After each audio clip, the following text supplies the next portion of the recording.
Hey everybody, welcome back to an exciting Friday edition of What CD is Rob listening to now. And this time we go with a Rush compilation that I don't pull out a whole lot. Honestly, I don't pull out any Rush compilation a lot, though I do have them all. Let me take my glasses off here. This one is, it's not the best compilation to have, but by no means is it the worst. I don't think you can get, you can get this in the States. I ordered it, obviously. But it's not widely available. I don't even think it's ever been on the Rush Backstage store. It certainly hasn't been sale in stores here. It's an import. It is on the Universal and Mercury labels, as well as Spectrum Music, which I'm not sure I've heard. But obviously, Mercury Records is where Rush was for the debut all the way through A Show of Hands and even their first compilation, Chronicles. So obviously this is material of the first 12 studio albums, Rush through Hold Your Fire. Although I don't believe, okay, there is a song from Hold Your Fire here. Like I said, it's not the best Rush compilation. There's definitely nothing song-wise groundbreaking here. Like, okay, if you buy the Icon set, you get Necromancer and the Twilight Zone, which are not usual choices. This, however, is basically usual choices.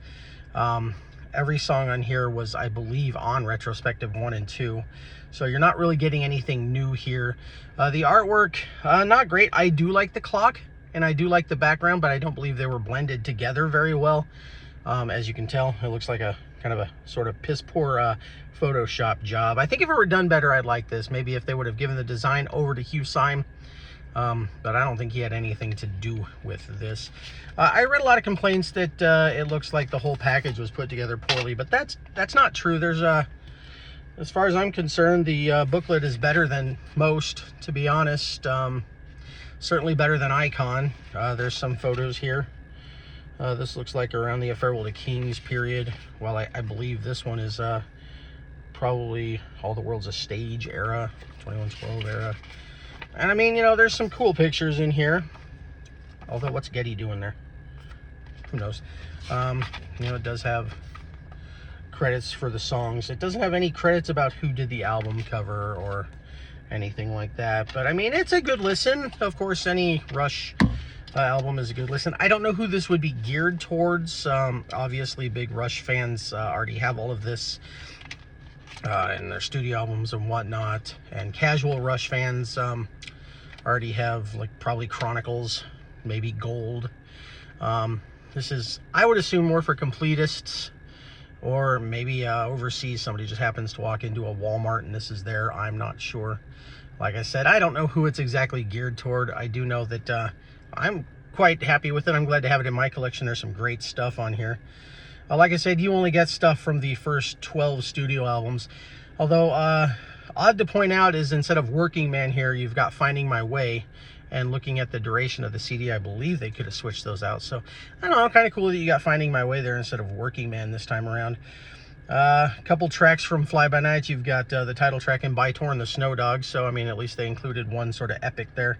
I don't believe there's anything from Caressive Steel, which, you know, they could have put in Bastille Day or Lakeside Park. People keep thinking that's a bad album. It's just not. 2112, you get to Passage to Bangkok. Farewell to Kings, we got Closer to the Heart. I think that's it there. Hemispheres, you've got The Trees. A couple tracks, of course, from Moving Pictures, Tom Sawyer, of course. I mean, of course. That is not the peak of Rush, people. Limelight also on there. Well, this Permanent Waves, obviously before Moving Pictures. You got The Spirit of Radio and Free Will. Signals, is there anything from Signals? You know, I don't see anything from Signals on this disc. That's odd. No subdivisions. Strange. Grace Under Pressure, you got Distant Early Warning. Power Windows, The Big Money. And Hold Your Fire, you got Time Stands Still. Wow, nothing from Signals. I find that incredibly weird. I would have put, like, you know, if it's a compilation, maybe doing something different, I would have put Analog Kid on here. I don't know, has that ever turned up on a compilation? Is it on Chronicles? I think it might be on Chronicles. Anyway, like I said, it's not the best Rush compilation. It's certainly done better than Icon, especially the presentation. Although here you've got no big surprises, but like I said, with the Icon you did get a couple surprises. Nothing really surprising though on Gold or Retrospectives or Chronicles. So I guess this is better than Icon. Not quite as good as the other ones I mentioned, which were all 2 CD sets.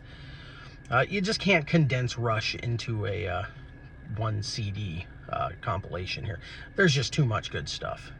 Of course, that's probably my opinion, but whatever, my opinion is the only one that counts while I'm talking. You can all argue with me on that one.